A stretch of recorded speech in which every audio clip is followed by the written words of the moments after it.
We are looking at how to pronounce this name as well as how to say more interesting and often mispronounced names as well. Some of the most mispronounced ones too, so make sure to stay tuned and consider subscribing for more learning.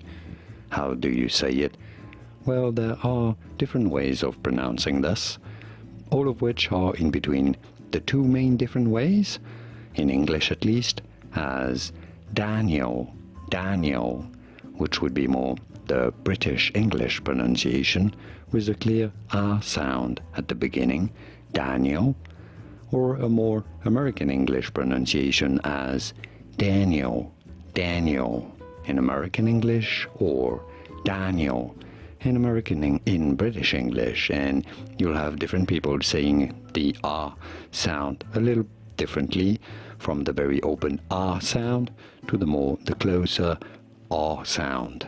And now you know. Here are more videos on how to pronounce more interesting names whose pronunciations aren't always obvious. Many get them wrong. You won't after watching those. I'll see you there to learn more. Thanks for watching.